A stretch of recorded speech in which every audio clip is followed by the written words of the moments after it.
Welcome to Anime Out of Context, a comedy review show where a man completely immersed in anime culture torments his co-host, who is only allowed to watch the shows featured here.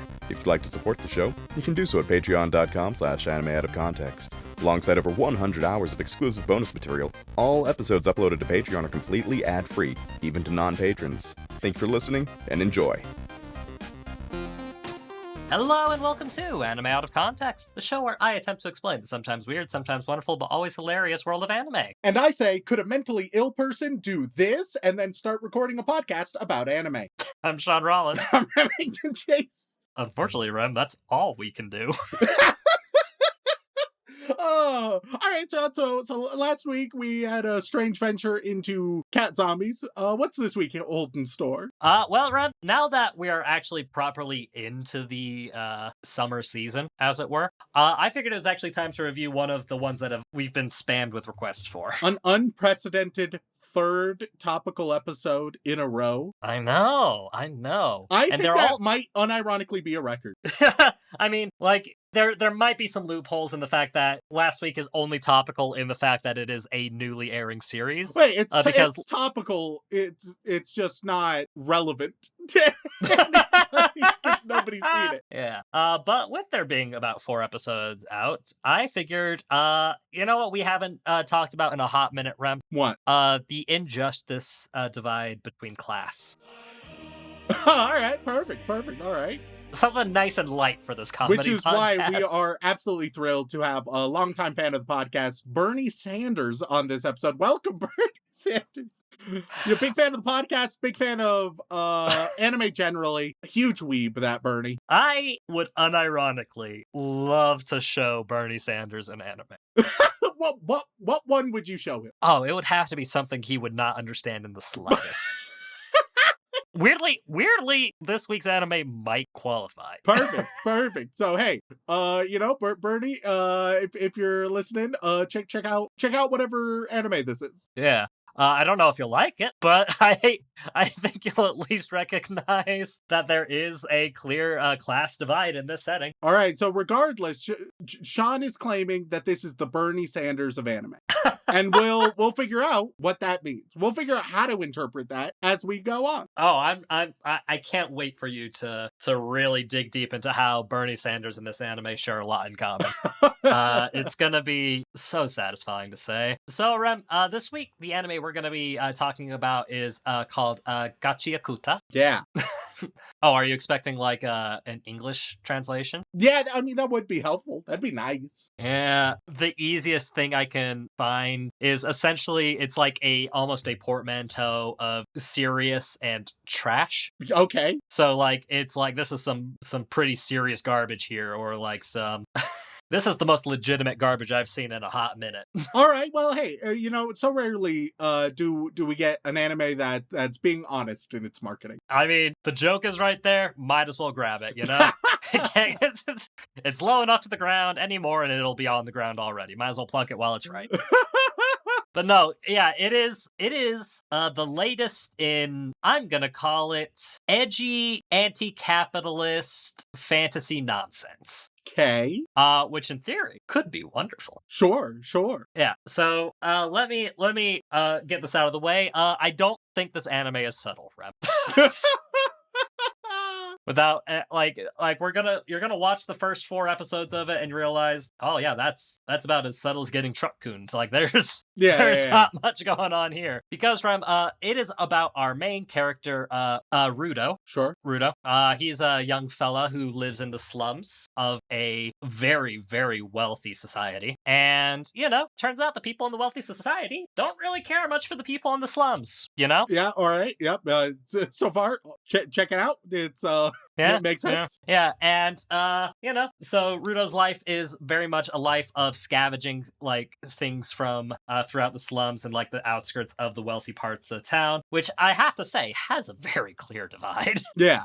Like it is, if you were to picture the divides of like a football field, picture a football field divide between the wealthy town and the slums.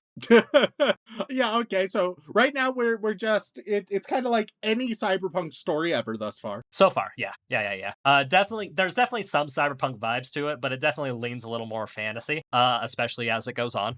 And the other notable thing about this society is how they handle their criminals. And, like the most like dystopian nightmare way to handle criminals, right? The simplest, I should say, is you just kill them. That's an easy thing to do. Just anybody you mark as a criminal, you just kill them, and then there's not a problem anymore. Pretty straightforward, right? Yeah, sure. That would be too straightforward. Because the other major feature of this society is it's on the top of essentially a massive plateau, and off to the side past the slums is a massive chasm they call the Abyss. Okay, perfect.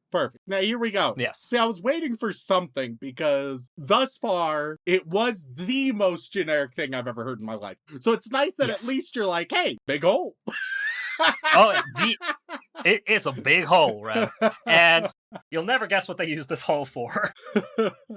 Well, it's good for putting stuff in the hole or people in the hole. You just shove things in the hole. You found the two things. Yeah. Yeah, no. You don't like it? This big hole. In the hole? Because quite literally, a lot of the scavenging comes from the outskirts of this hole because, the rich people, if they have garbage, guess where it goes? All right, so intro, we got a person.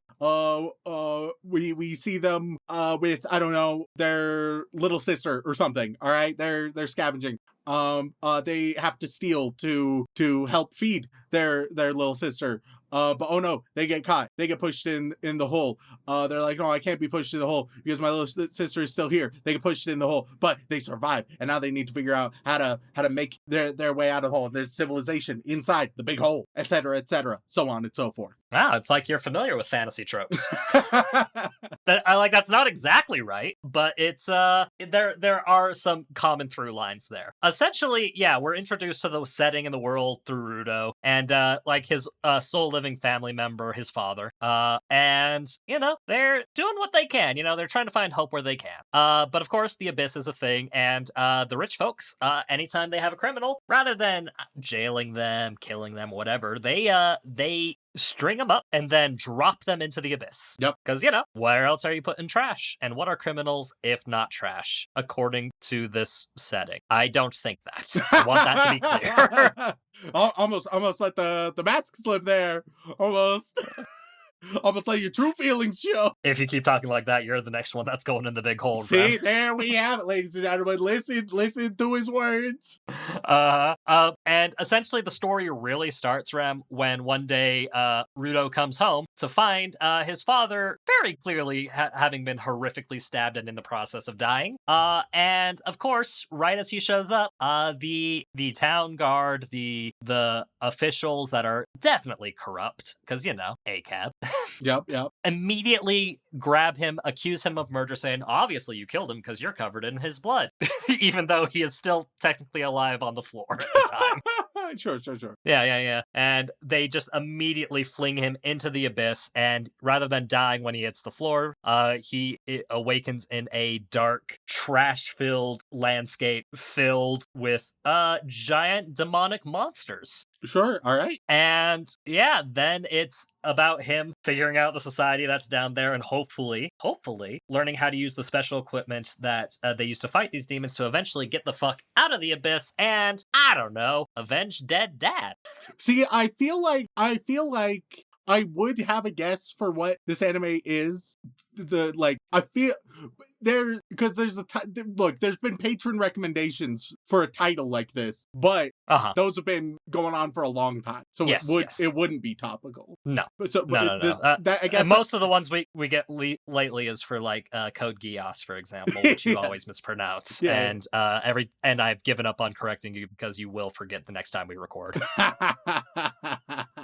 All right. So, Big Hole. And that is the show. It is the latest and edgy fantasy revenge story, and it's going to be up to you to decide whether or not that this is the next hotness of the season, as a lot of people seem to be hoping it will be, and whether or not it is what could be described as vertical Attack on Titan. All right, well, don't damn it now. Don't. Those aren't my words. Those are some words I've read from people who weren't the most eloquent. Or actually, there are some people who said that as a positive thing. Let's I will say. hope they're wrong. Yeah. Well, hey, Ram, you're the one who's going to decide whether they're right or wrong after all, because according to you, and mostly just you, you are the voice of the people. So let's see if this is the next hotness or if it is, as its name implies, the most legitimate of garbage. So without further ado, let's go watch some Gachiakuta.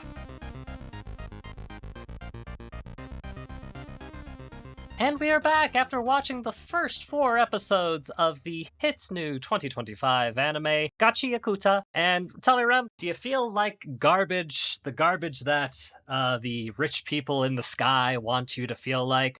Or do you have some positive things to say about this little edgy boy who's been quite literally thrown away? Well, you know, it's always nice when an anime stars our editor, just a little trashy little edgelord. And like, I mean, that's mostly a joke, but the amount of times our lovely editor has just come home with things he's found on the street being like, I figured I could reuse this somehow.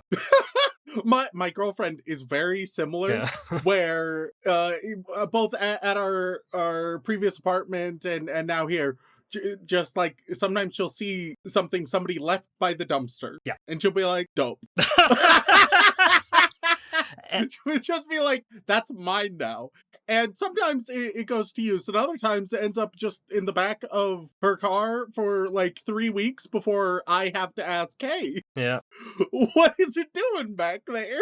I mean, Dylan is very much the same way in that the very first time when we first moved into each other, shortly after we did, someone had just left a pallet out, and he's like, gonna turn this into something nice. 3 years later, that pallet just ended up in the trash. It stayed in our little patio for 3 years. Yes. But Shaun forgot to mention there were, in fact, 3 pallets that I stole, and 2 of them were used to make helpful little furniture, such as a step stool, a shelf, and a tiny little table for a dollhouse. Yep. It's just how look, man. Our significant others, you know. Yes, but this is very much the edgy shonen anime for the little trash gremlin in your life. Yes. But we're not here to talk about them mostly. We're here to find out what you think of it, because it is like the shonen show of the season. And I didn't say that at the start of this because anytime I mention the word shonen, you immediately go into the anime with a preconceived notion that you're absolutely going to hate it. So I find that you finding by surprise is usually a little bit easier for the show to have a chance. Yeah. I understand. And indeed, it led to a moment of great disappointment as I was watching, rather than in part 1 of the podcast. Yeah, better for energy levels. We'll get to that moment. We'll get there. So we open up, right? Where we see people like taking out trash and whatnot. There's a mysterious shrouded person, shrouded in mask.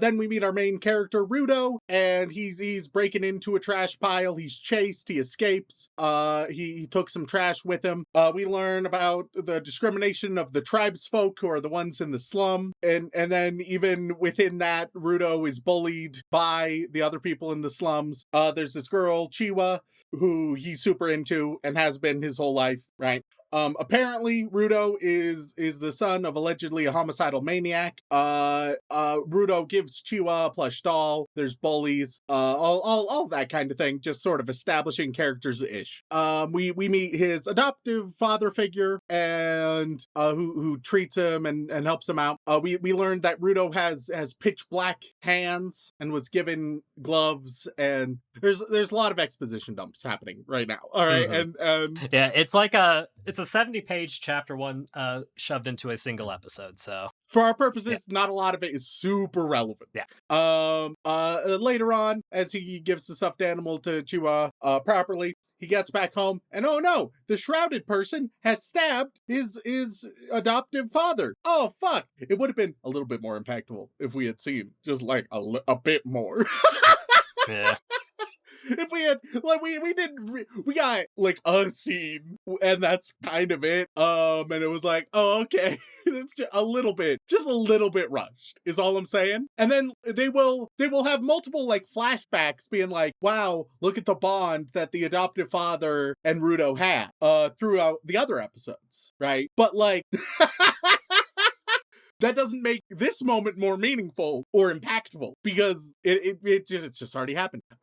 So yeah, that's pacing wise a bit flawed. Also, can I just say the most fashionable slums you've ever seen in your life? Yeah. These fuckers all have specialty designer clothes. Let me show you.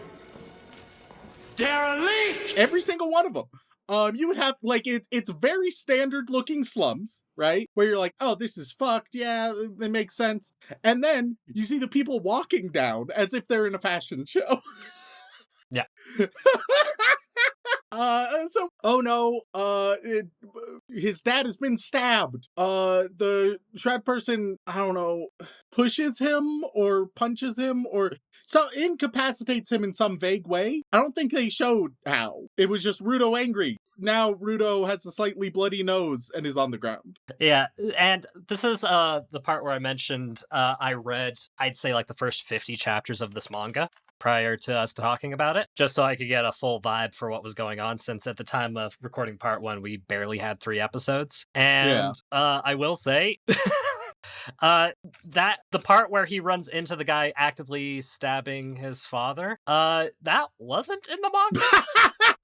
Yeah, like he runs into, it's very much a Peter Parker running into the guy who killed Uncle Ben type of situation in the manga. He runs into a strange looking guy that appears to be coming away from where his home was, comes into home to see his father dead. So like, you could draw 2 and 2 together and then the cops come in.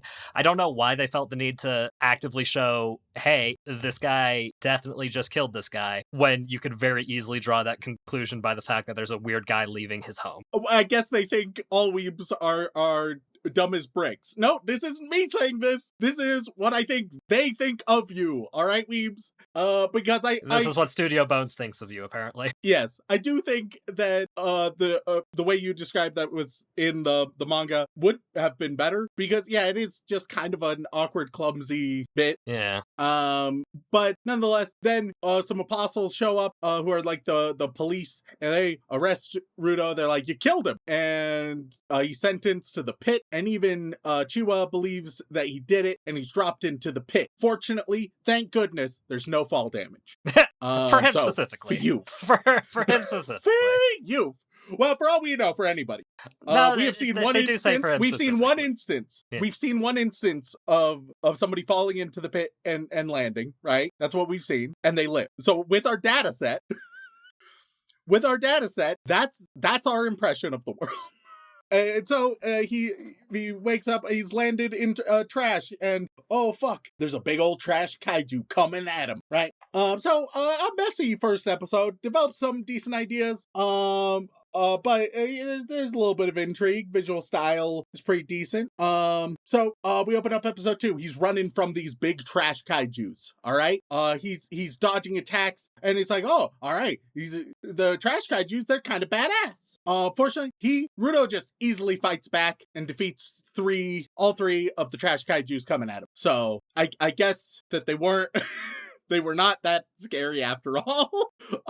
Why make that the first impression? Be like, oh fuck, look at that trash kaiju. Oh, never mind. Come on. But then another arrives, and this one seems a little spookier. So, oh fuck.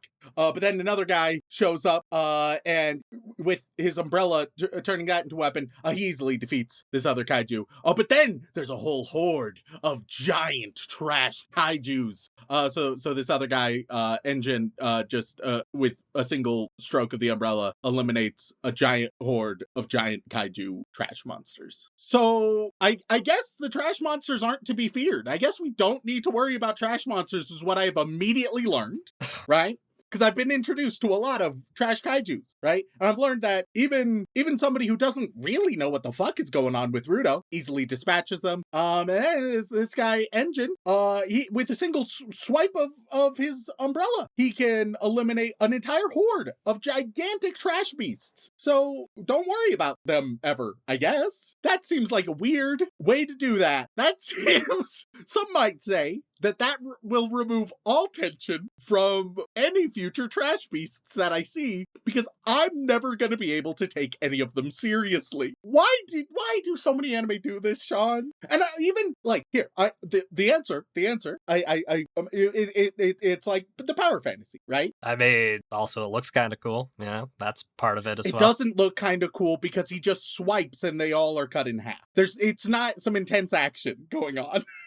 I need to emphasize, there's not some super cool choreography going on. He flicks his wrist and they're dead.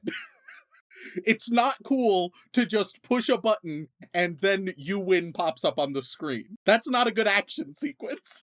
It needs to be more involved. And so that doesn't apply. You could say, oh, what about the power fantasy? But that only works if it actually feels strong.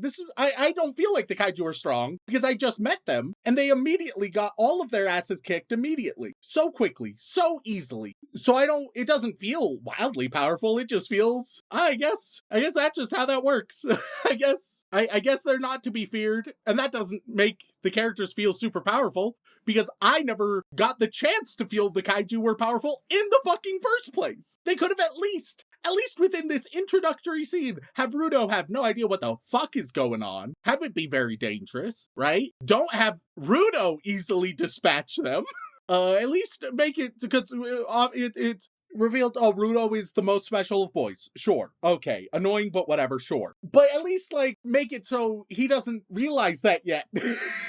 And so maybe he struggles a bit. And then it takes Engine showing up. And he takes down a few. But then a horde comes, and instead of being like, oh yeah, one quick switch of the wrist, and they're all defeated immediately, have it be like, oh, a horde? Oh, okay, that's a bit much. We should get the fuck out of here. So, yeah, one-on-one, he can easily handle them, but getting surrounded, that's a bit much. Right? At least something.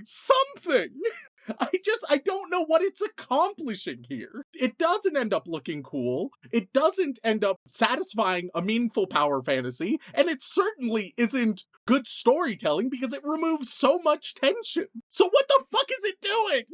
I think it's such terrible storytelling right here. But we'll see. There's gonna be a later trash person encounter, so we'll see how that goes. We learn a bit about what's going on, right?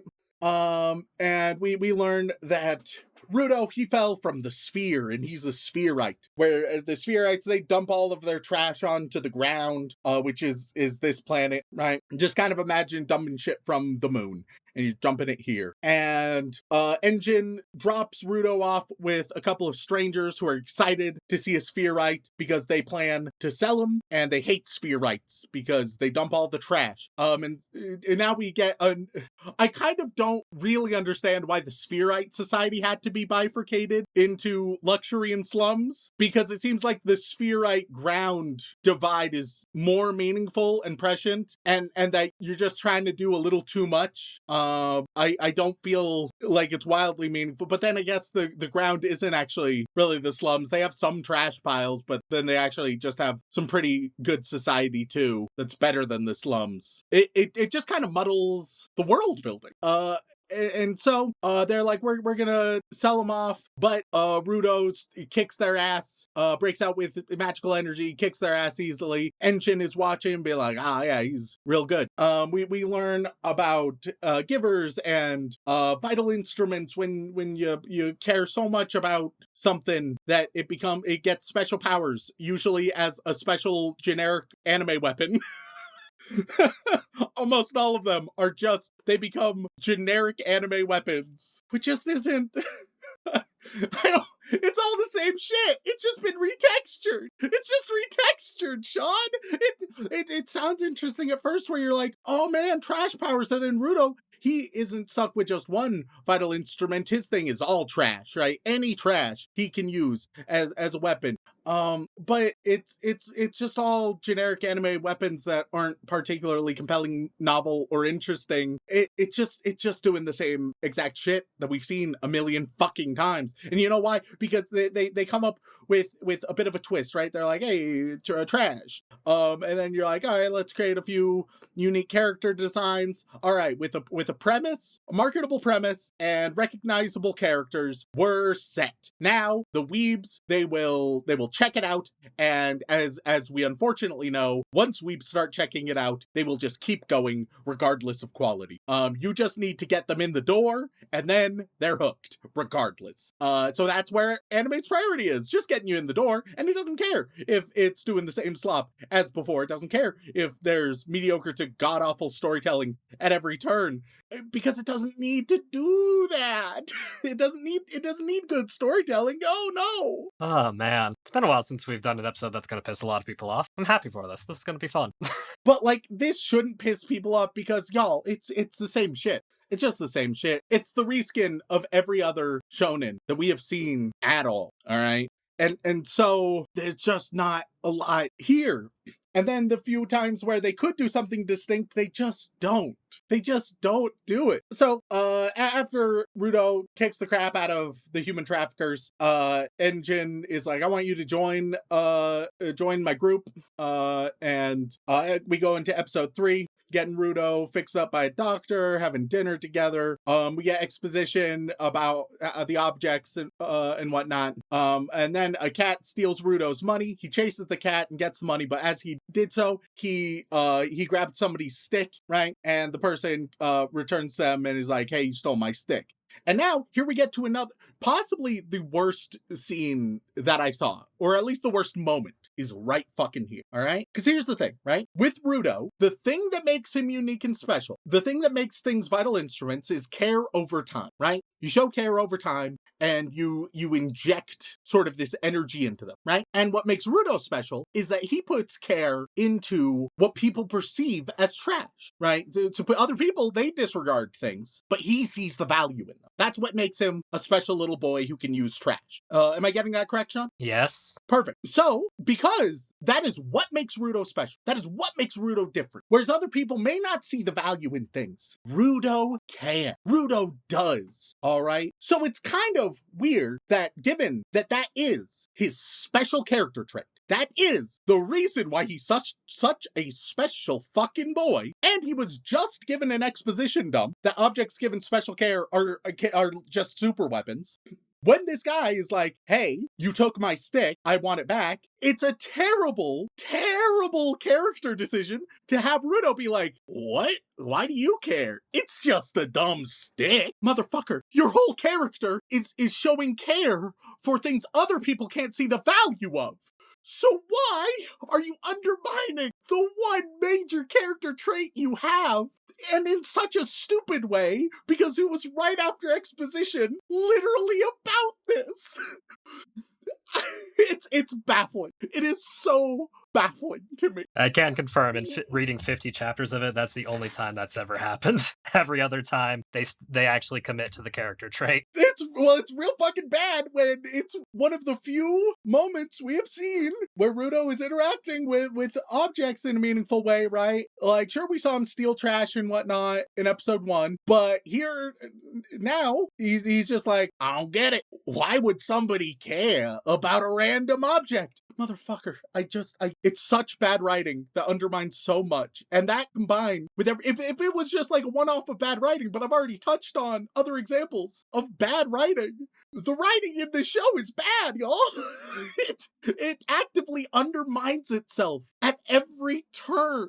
And I think that what frustrates me, I think I've come to learn that good character designs and an interesting premise, you'd think that those should be compliments to a show. And I'm starting to learn, I'm worried that those are actually negatives, because the vast majority of shows that use that, especially shonen, just coast off that. They're like, hey, listen to this premise. Look at these character designs. And then the weebs are like, ooh, let's go watch. And then it's just the same slop. They're like, hey, you want some Halloween Oreos?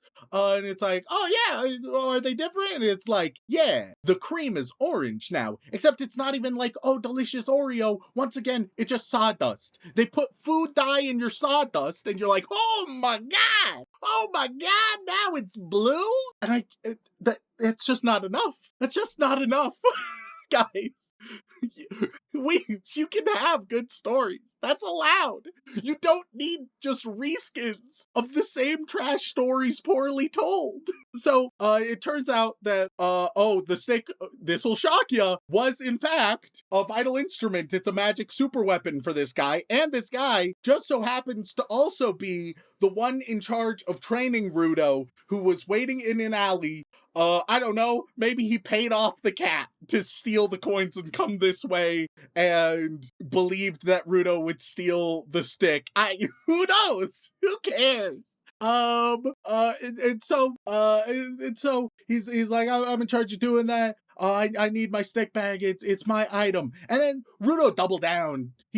He's like, he's still sort of confused, but then in continuing the awful scene, he has a flashback to remembering when his adoptive father was like, hey, people have feelings. And then you have Rudo come back to the present moment, be like, oh, he likes that staff. So that is why he's mad at me for taking that staff. I never thought of it that way. Which is so fucking dumb. This is the worst scene. This is such a bad scene. Shaun, you have to, even if you like the show, this is a bad scene. I'm not making arguments. It ends with them fighting with poo. What do you want me to say? Which could be a fun moment, like, because it does transition to it's like, oh, it's gonna be a fight, and then it's like, oh no, it's not gonna be a fight, and then it's like, it is gonna be a fight. Oh, it's in a bit of a messy, dumb way to get there, but and then they have a little fight together where this other guy gets the upper hand, but then Rudo, he's using a plunger and it has shit, and the other guy's grossed out and he's like, oh god, what the hell? And maybe it'd be a fun, charming moment along with this smile if the rest of the show was better. Like, if I was meaningfully invested into the characters, that could be a decently comedic moment. But when I'm so detached because the writing is such poor quality, that's going to make the humor fail 10 times out of 10. They end up fighting a little bit, and then Engine sort of steps in and he laughs at the situation. Then they all go to the headquarters. Going to the headquarters, we get some more exposition, meet a couple more characters, including what's the girl's name? The girl's name is Rio? Not Rio. Something similar. It's Rio. Excuse me. My Rio. bad. All right. Yeah. Cool. So meet Rio. Who they sort of subvert her character design. Because she looks like she's gonna be your basic crazy anime bitch. But instead she's just vaguely positive. Which I can appreciate the subversion. I don't think they give enough actual character to replace it with. I guess I'll give them a little "you tried" sticker. So we Rio and they go on a little mission together to fight some more trash beasts. All right, here we go. They get ready, and Rio even has a comment being like, "Oh, this should be easy," and you're like, "Aha, that means I know narrative.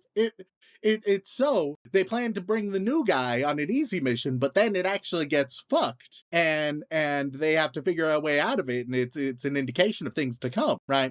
Which, you know, a bit tropey, but at least that's a good structure of a thing. So we see a few little trash beasts, and it's like, oh man, all right, these should be pretty easy, but oh no, then a bunch of medium-sized trash beasts show up, and it's like, oh fuck, these are much more aggressive, and it is a huge horde of them. And then, oh no, another trash kaiju. And so, you know, not too worried because I've learned not to be worried about them, but let's see how it goes. And so Rio and some guys who don't have magic powers, but one of them just has good grip strength. He doesn't have magic powers, but he has just superpowers. Don't worry about it. They go fighting, and Rio So her thing is her instrument. She has scissors that turn into, hear me out, big scissors. But she uses her feet to use the big scissor weapon.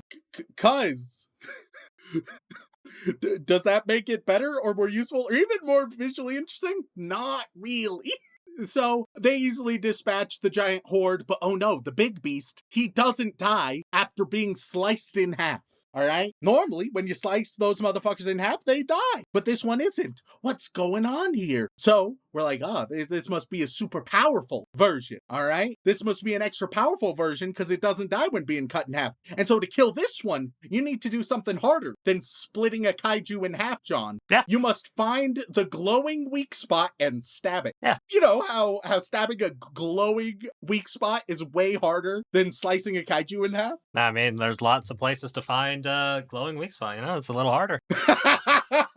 and so it's like, this might be a little bit. Now here's where we get the complication. No, she easily dispatches it. She immediately finds the weak spot, stabs through it, kills it. Once again, they're not to be worried about. You don't need to. You don't need to be concerned about the trash beasts. They're so easy to kill. Even for the moderate trash beasts, just some normies who rock climb can fucking take them down. No, not just permanently. by grabbing their fucking face. Not permanently. They get back together. They just... Oh, sure, but then just easily cut them in half because it's super easy. That's the easiest thing to do, we learned. So it's all fine and easy and don't worry about it. For the third time in a row, and the only 3 times, it is established trash beasts as one of the main threats of this world, and 2, not in any meaningful way threatening at all. From the weakest to the strongest to the, surprising, this one is extra strong. You don't need to worry about it. We have not seen them be a threat in any meaningful way a single fucking time. I don't think this is a good show. I think this is a trash show. And even it's kind of interesting overarching message that I'm admittedly reminded a little bit of It Takes Two, the game we played, Shaun, where it's like, hey, it ain't trash. You don't need to let go of it. Trash can be meaningful, right? We'll view it charitably. Just very simply, one man's trash is another man's treasure. But then at the same time, it's like, well, yeah, especially when any piece of trash is a magical super weapon. It becomes just a little bit easier to appreciate trash when they're godlike super weapons. And that might undermine the message you're going for a little bit, right? It's very similar in my mind to all the shows, and there's so many, both anime and otherwise, that are like, hey, look, this is just an everyday guy struggling in this crazy world, but doing heroic things, even though he's just a normal guy. And then later on, they decide, hey, actually, this whole time, he has not been a normal everyday guy. He is the chosen one. And you're like, oh, that kind of ruins what you were emphasizing for a while there. That kind of goes against that point. I just think that this is so poorly put together that it's laughable. And thus, while it can be stylistically fun at times, yeah, so is almost every other popular fucking shonen nowadays. All of them are marketable, but that's not what I care about. I don't care how marketable a shonen is. I care about how good it is, how quality the story is. Once again, even the fight scenes aren't that interesting. There's just I genuinely don't know, besides the smoke and the mirrors, what is appealing about this show. Well, I suppose that'll be up to all of the weeps to tell you, my man, because as a shonen fan who enjoys just a nice little romp, I blitzed through 50 chapters pretty quick. Would I say that this is the best show ever? No. Would I say it's the best manga ever? No. Do I love the style? Oh yeah, it's fun. It's nice. But we need more than style. Not always.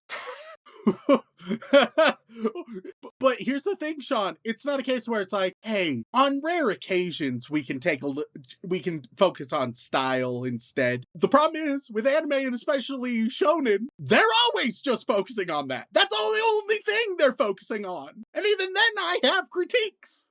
It's not like this is like, unlike many of the other shonen, this one has a weaker narrative, but is fun stylistically. It's like, no, that's all any shonen seems to aspire to be nowadays. They don't care about meaningful stories. And once again, if all that matters is the style, send some fucking PNGs and then be like, hey, look at this. And you're like, oh, that's a fun art style. Cool. Awesome. Look at those characters. Oh, fun. Look at this trash beast. Cool. Like, if that's all you care about, you can just look at the art for the show. But if you actually give a shit about the story that it's trying to fucking tell, then you'll be woefully disappointed because the writing is so bad. And if that's the case, Rem, then how was I able to so easily read through like half of its current listed chapters? Because you're a weeb, Shaun. You're a weeb. But there's got to be something said for that, because I've dropped so many bad shonen manga, and yet this one I was able to quite easily blitz through. It's got to be some reason for that. It's just that you're a weeb. You're looking for deeper reasons. If I want to be, if I want to go for the low hanging fruit, I'll be like, oh, because it's relatable. Trash sees trash. I'm not gonna do that. I'm simply gonna say this is the closest that you can get, you and all the other weebs, to like, wow, this is so fresh and new, just because they put food dye in the sawdust. And in your mind, that's as different as it can be. In your mind, that is pushing the barriers. And I'm just here to tell you, it's really not. It's really not. Ooh, oh boy. Man, I can't wait for the fans of the show to come at you for that, though. It's going to be interesting to see what they have to say, see if they have any counters to it. Because as far as new shonen, this particular season, it is the top of the list right now. Like, not counting returning shows, of course, like, because it's brand new. It's just because it's marketable. That's the only criteria, and I think it's the only criteria the weebs care about, which is so sad. It's so fucking sad. And it... Look, I blame just sort of the institution of how anime is created and formed, where now it's like, oh, it's extremely oversaturated. You got to fight for your spot. The way you do that is with an interesting hook and premise and also strong character designs. Those things, they're going to make it more marketable, and then also they're going to make you more money. And those are the criteria that matter. And you know what doesn't matter nearly as much as those things, especially because the weebs have shown time and time again they're willing to overlook it? Quality writing, quality characters, quality plots, quality relationships. Those things, they're way harder, and they don't have as strong returns as those other things. And so they're just not prioritized as much. Well, Rem, that is what you think. But the question is, what do the weeps think? If a single motherfucker can justify the scene in the fucking alleyway, all right, before the plunger's grabbed, all that, where Rudo undermines his main character trait so egregiously that it would have been bad writing even if that wasn't a part of it, and where he's like, oh, people like things, so it's bad to take the things they like. Oh, and treats that fucking Dora the Explorer ass message as philosophically worthwhile and deep. I would love to hear any fucking justification. You about to ask what I think the weebs rated it? I mean, I will say one thing I did notice, as for some reason the subtitles of that episode, he calls it a dumb stick, whereas in the manga he just says, "You mean this stick?" More like confused at that, but doesn't directly insult it, which doesn't really help the fact that the guy does get incredibly insulted as well. Yeah, like I don't have a good clarification for that, and yeah, and I think the flashback was more about God, is this another shift in the anime to the manga? Oh, okay, so what he says was, think about how the other person feels rather than just sometimes stuff is important, people care about stuff. That is like the one caveat difference that people may try to attack you at. Sure. You know what? Let's go through the exact dialogue that follows the flashback, all right? Rudo remembers this, all right? And his exact dialogue is, how the other person feels. That's right. He thinks I took something he cares about. He's mad about that. If someone took my gloves, I'd feel the same way. I'm sorry, is that not basically what the fuck I said? Is that not just, oh yeah, taking something that somebody cares about, that makes them angry? Shucks. Like, I mean, sure, the what wording is you said- everything, man. People will come at you for No, the but wrong even wording. in the wording is trash. I just read it verbatim, right? I read it verbatim, and it was trash. It was bad. It was bad writing. It was dumb as fuck because he needed a flashback to remember something that, one, should be inherent to his character entirely the whole way through because it is what makes him a special little boy, and two, is the most basic fucking idea of empathy that you could ever see. That if I was 6 and that was the message of a show I was watching, I would find it a bit uninteresting and be like, well, yeah, of course, duh. they teach this to fucking 4-year-olds? Like, come on! Like, it just... Well, I mean, he is 15. Was the writer 15? Because even then, once again, 15-year-olds, this isn't the way they communicate, where it's like some fucking bad anti-drug PSA. Ah, shucks. I guess I didn't really consider that my actions can have consequences on other people. I'm sorry, guys. Like, that's... It's so bad. It's laughably, comically bad. And I'm not disagreeing with you there, bud. I'm just saying.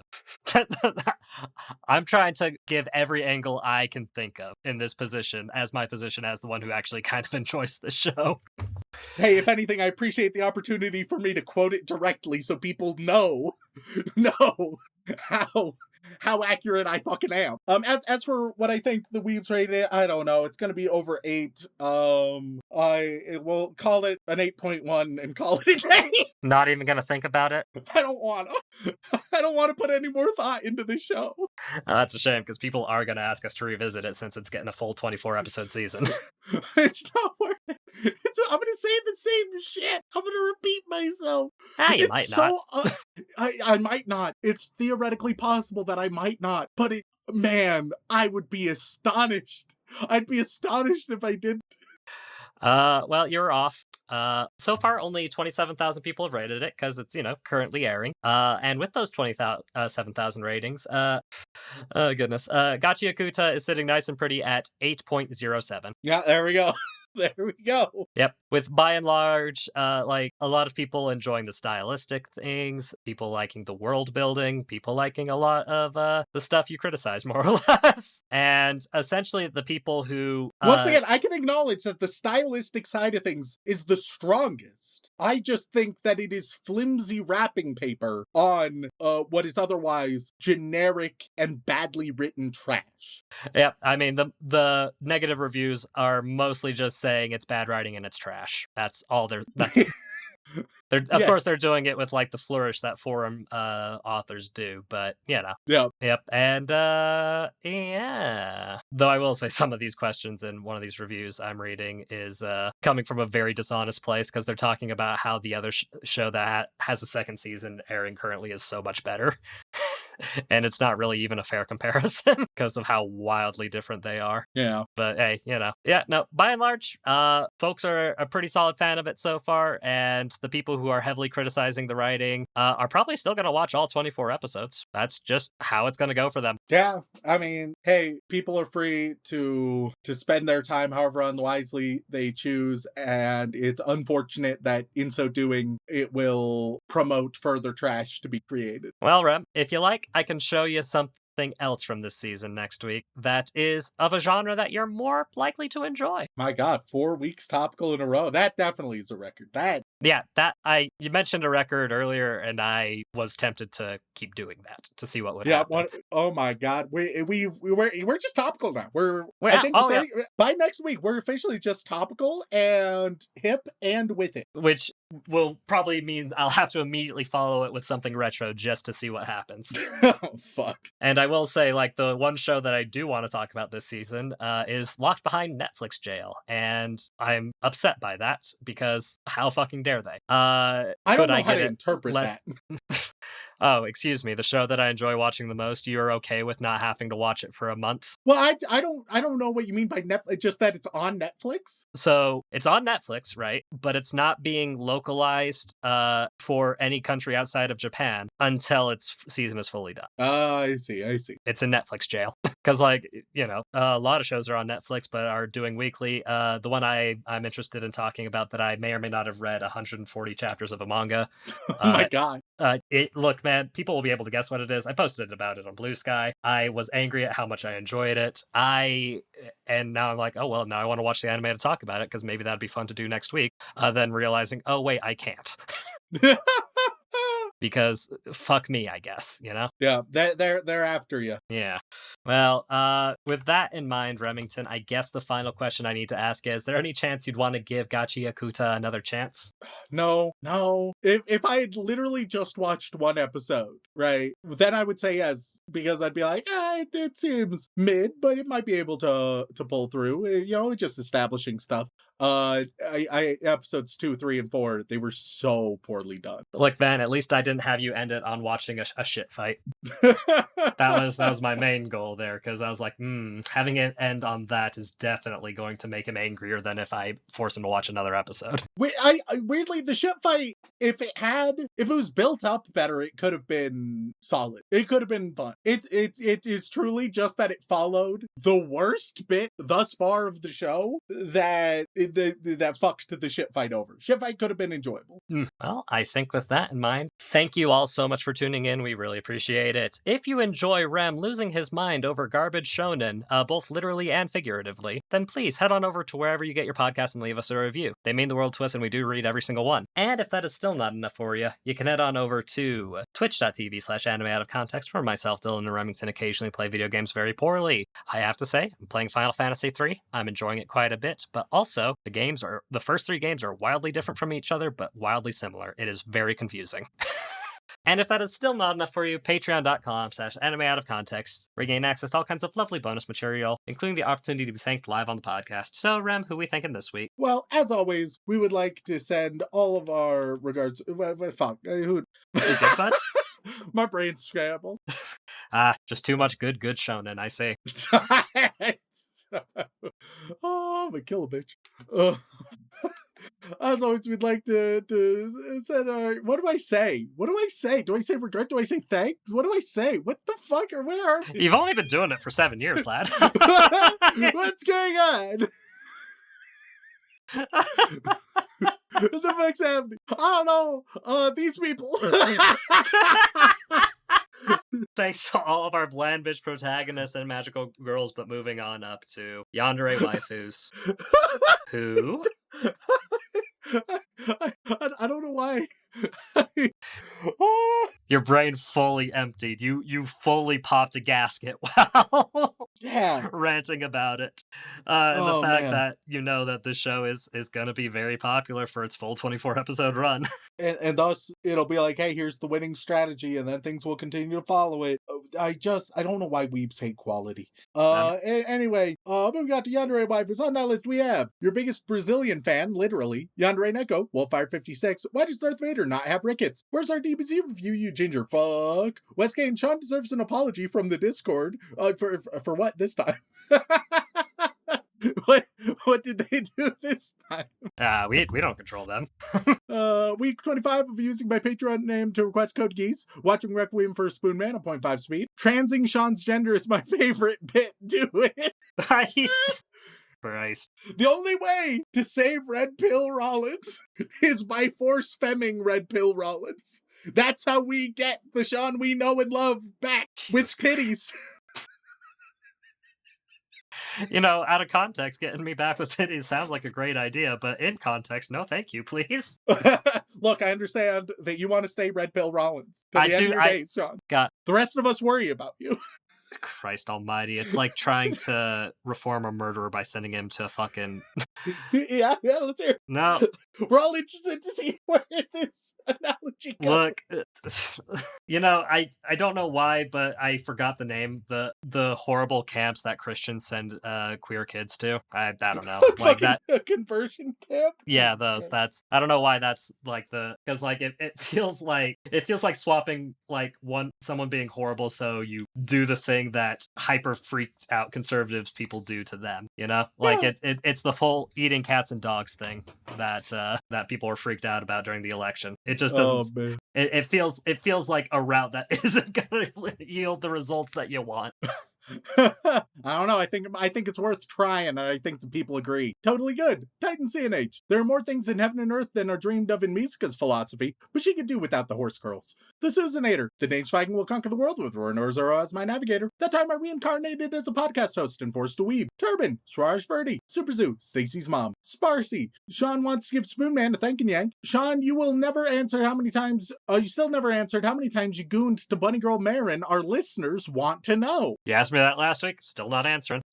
Too many to count. Shaun ruined my happy sugar life when he became the world's best fiddler, diddler, and riddler all at once. Shaun, quit talking with my grandma, please. Shaun doesn't believe in tipping any wait staff. That All part of Red Pill Rollins. He doesn't believe that they deserve it. They deserve to be poor. no, If I they didn't deserve they to be poor, they would have money. That's what he says about them. Christ almighty, I think waitstaff and anybody in an industry where tipping is necessary should be paid fairly rather than having to rely on tips. Is that so insane? He says that tipping is an example of that damn commie socialism trying to take from the rich to give to those damn poors. That was his example. I don't know how I feel about your post-breakdown calm down being just absolutely dominating the Red Pill Rollins bit.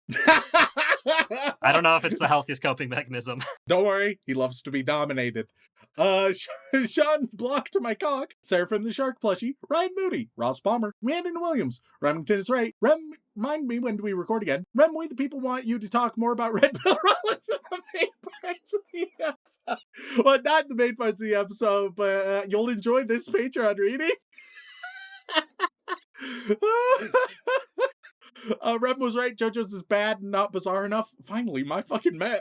No, me and you are the only ones on this fucking island. Rem uses the drums of liberation to free all weeps from bad anime. Rem doesn't completely hate my favorite shows. Red Venom, Professor Fox, Pro Tips Out of Context was run out of things to post will come back soon. Playing Uma Rem Musume and training up my horse Rem stamina. Oh, does that imply that they're all horse Rems? Are they different horse Rems or are they all the same horse Rem? I mean, by gacha logic, it could just be you in a variety of outfits. With one that drops at like a 0.01% chance, and if you get it, you get a special animation with it, and it's just you in like a Christmas hat and a Speedo. I don't know. Feels like the kind of thing that would happen. Truly, just wait until our first video game, Anime Out of Context presents Uma Remusume, and it truly is just a reskin where we hope we don't get sued, and that's it. And that's the whole, and then we make millions. And then I finally get healthcare. That's the path to healthcare. Somehow I feel like that's not going to work. Mainly because, as somebody who has recently experienced your programming efforts, I don't think you have it in you. I don't know. Who knows? Maybe. Oh no, the Great Sea turned into a tree. Never letting Rem forget about his vampire past. Making Shaun blush with my conservative southern noodle. Macaroni Chisa. Lucky Stars, the king of Moe. Link Joe Girl. Leonard98. King Rich Rock. Cassidy. Jax. Jam Hands. Jake Dent. I'm selling Omega Shaun milk to make rent. It'd be pretty funny for Rem to take estrogen. See, finally, one who thinks it'd be funnier for me to lose than you. I'm a Republican and I'm glad Shaun is on my side. I'm making Rem call Shaun ethnic slurs until we bring back the Chef and a Musco tier. You and I gotta.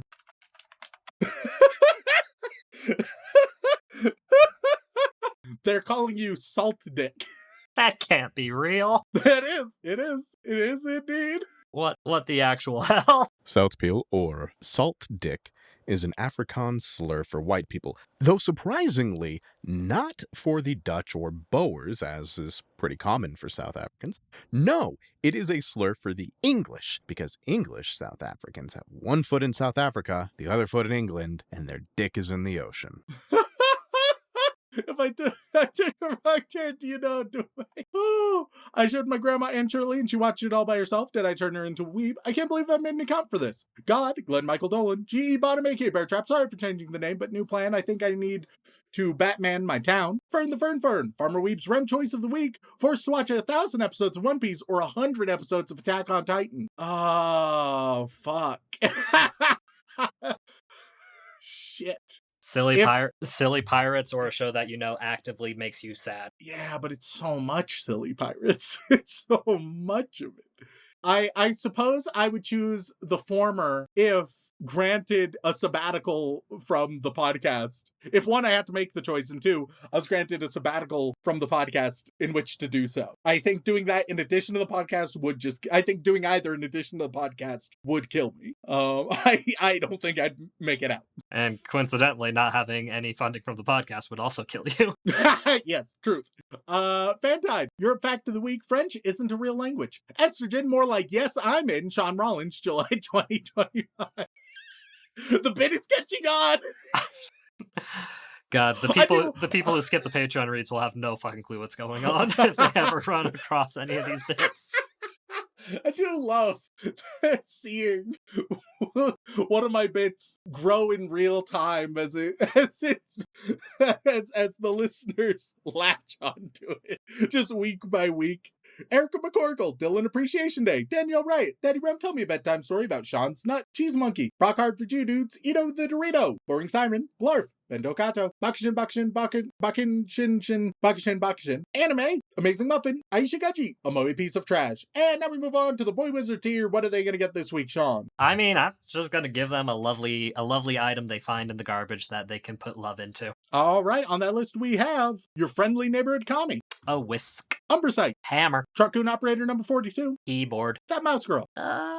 Microphone. Thanks to another patron, All Father now is to have burgers and cooteries for the 4th. Spotlight. Tails Williams. You know, the nice thing about this one is I can just look around my room. Yeah, I think I think most of us already figured out that was your strategy. Yeah, a Go XLR. Spoonman the Aristocrat. USB hub. Silent Secondary. Mouse. Sean X Dillon Fan Club meets in the Big Hole today. Mug. Sammy K is here to remind you that you just lost the game. Ooh, deck box. Roscoe. Little 3D printed Buster Sword. Rum still needs to watch Bandori, It's My Go, and Ave Mujiga, or else Kasumi will keep singing Twinkle Twinkle Little Star. Let's go with Pillow. Power Salt waits for Crumb Sluts Bakery to reopen and try the RPR gingerbread cookies with Maga Goo. A nice spoon. Monogatari is everything you ever said you wanted in anime. This week we are watching the freaking Watanabe or Not. Pocket knife. Mike. Let's go with a lovely pen. Miguel Deleon. They can have a hanger. Loser goes on estrogen high stakes pride trivia, says Titaro. They can have a nice comb. I'd like to start a petition to replace the word brat with kutere. Wallet. Hidden Otaku. Bandana. Dom and I, not drunk this time, watch Trigun because it's fun. How about some keys? D. Glasses. Cover 271. Nico Robin keychain. Beethoven 1201. Other Nico Robin keychain. God damn it. I can't help but that I have two with an eyesight, alright? You horny boy. And now we move on to the inappropriate Joey Wheeler tier, where Shaun as Joey Wheeler will give you a promising hook for a show, and I, as Joey Wheeler, will tell you how your show is ultimately going to be bland and fail. On that list we have, Shaun, I'm like a haunted house. I'll make you scream when you're in me. Jesus Christ. It's pretty good. It's pretty good, actually. Jeez, wow. I mean, I'm not one to blush, but my God. Is it worth mentioning that I don't really scream in haunted houses anymore? He just moans. Oh, God. Yeah. All right, what do they get? What's their premise? Their premise is, it's, you're gonna be, you're gonna be isekai'd into a very popular dating sim. But the twist is, the dating sim you know and love turns out to just be filled with, psychopathic murderers, and you're playing on thin ice. You're doing your best not to, upset them, despite, everything you thought you knew about them. And unfortunately, it is quickly ruined when after about, an episode of a little little bit of tension. You learn that any psychopath, if you make physical contact with them, they just fall in love with you, and it's just the generic harem anime. I see you still remember 100 Girlfriends. Next up, we have Follow Anime Out of Context on Blue Sky, contributing $50 to make Remington stream Uma Musume on Twitch. Ubauk. I don't like that. That's where it's going. I guess I get you 1/10 of the way there. Since I placed the amount at 500, 1/10. Congratulations. You're not even. All right. I mean, all right, I mean, in fairness, it's even less considering that money is split 3 ways. Yeah, like following the most charitable interpretation, you're 1/10, but really even less. And also, I don't even think it's the best direction for money to go. I mean, we say that about our Patreon usually, anyways. But we do appreciate it. That's why 1/4 of the runtime is dedicated to patrons. In that case, you know what? Your exciting premise is gonna be see, like the problem with coming up with exciting premises means as a reviewer, I've got to show that I actually understand what a good premise looks like. It doesn't. It just needs to be generally interesting. Yeah. Okay. In that case, the premise of your show is going to be. I mean, I've got it on the brain. It's gonna be like date everything, right? I don't know what this says about my mental state right now, but the second thing that I thought of was it's gonna be date everything except the objects that you ultimately don't talk to or reject do kind of a toy soldiers situation. You know that film from the 80s where they don't get your love, so they come back. They attempt to kill you in their object forms, whereas the ones that you do care about do their best to protect you, but tragically things don't go well. Feels like a slight variation on the first one, if I'm being honest. But look, man, Look, if you and how it goes bad and generic is that the bad guys, there's no gray area whatsoever. They are bland satires, bland caricatures, and they're also just easily defeated. They build up the battle the whole season, and then it takes up 5 minutes of the last episode, and then the rest of the last episode is just everybody congratulating the main character on how great they are. In fairness, the last 200 chapters of manga I read was Gachiakuta and the romance fluffy one that I enjoyed so much. So I've got love on the brain, and I'm like, fuck, I can't let people know that I'm lonely. I gotta add some kind of edgy darkness to it. Shaun the horny. Not horny, lonely, it's different. Alphas take kittens for themselves, but the submissive and breedables shall receive Dami mommies. Shaunalations 316. Since when do I have a holy book? Okay, your premise is simply going to be a gritty noir story, right? Yeah. About a detective who is trying to solve a mystery, trying to figure out what's going on. But the real twist is that the world that the detective is in is motherfucker, that's just BioShock. Why are you thinking of BioShock, Shaun? They're underwater. Congrats. They're underwater. It's BioShock before things go to shit. Keep things interesting. But it's ruined because it's very obviously just BioShock fanfiction that made it to print with no revisions. Oh, God. BioShock's a great game. You should play it if you haven't. I have indeed. I know you have. I meant the people who are still listening to our horrible bits. I see. Of course. Because there's no way in hell you wouldn't have played one of the best story-based first-person shooters. For all the BioShocks that I played, I think just went melee only. Yeah, I mean that's because that is the funnest way to play. But that's besides the point. It's like easy, fun, strong. The zap and thwack method was the best method. Thank you all for tuning in. If you want to reach out for a comment, question, feedback, or recommendation, you can send an email over onto animeoutofcontext@gmail.com. Once again, guys, thank you all so much for tuning in. We love and appreciate you very, very much. And as always, don't fuck your sister.